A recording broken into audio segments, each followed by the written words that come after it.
You're watching 11 Alive Morning News. 11 minutes of nonstop news starts now.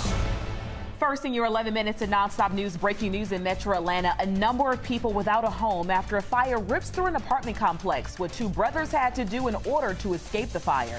Angry and heartbroken, two families now planning funerals for two teenage boys just days before Christmas. They died in a shootout at an apartment complex. What we're learning about one of the teenagers, plus the shots that were fired in the first place. Grab your coat, you're going to need that, folks. It's cold on the outside. You can see the temperatures down to the 20s, even some teens in some spots. But this is not it for the colder air. More coming. We'll talk about that coming up. We do know everyone made it out okay. She said people were huddling out in their cars, but thankfully we're told Red Cross didn't have to step in because everyone had some place to go. A silver lining in this situation. Investigators believe the fire may have started outside the building and moved inside. We'll follow up with Liza in just a little bit. Sticking with your 11 minutes of nonstop news, we are hoping to learn more about a massive fire that broke out. This happened at a lumber yard not too far from the Athens perimeter loop. That fire started at a site along Tallahassee Road. The Athens Clarke County Fire and Emergency Services posted these pictures on Facebook. The address of that fire matches the Hogan Lumber Company.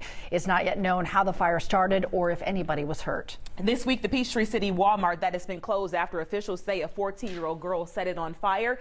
It is now set to reopen, so that's good news right ahead of the holiday. This is what that store looked like back in August after the teen girl admitted to setting the store on fire in the paper goods aisle. Now, after 4 months, according to the store's Facebook page, you're going to be able to shop there again on Wednesday. Limited areas will be open. The door is set to open at 8 a.m. Today, remembering the service and sacrifice of Gwinnett County Corrections Officer Scott Riner. A visitation taking place today from 2 to 4 p.m., then again from 6 to 8 p.m. at Crowell Brothers Funeral Home and Crematorium in Peachtree Corners. He'll be laid to rest tomorrow following a funeral service.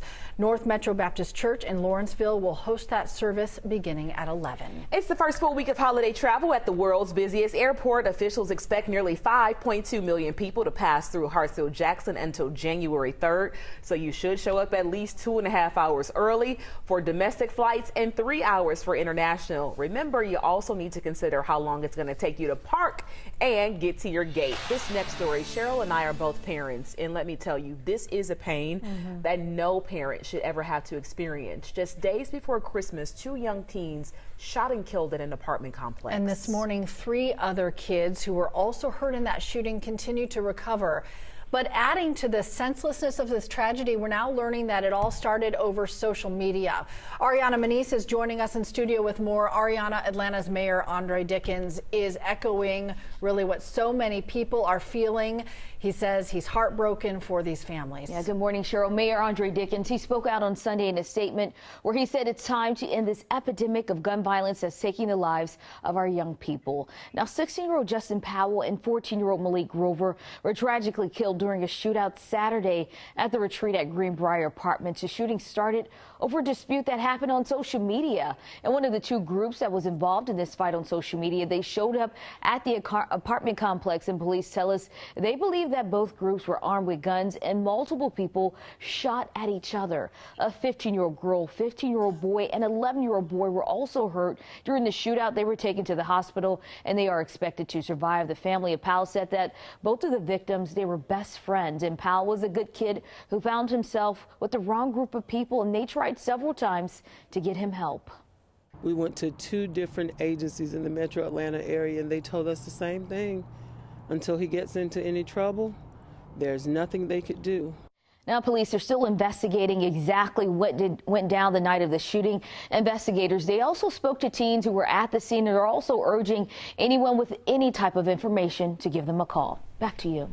Ariana, thank you. Atlanta Mayor Andre Dickens is doing some training today. Later tonight, he is hosting a special holiday edition of Training Day.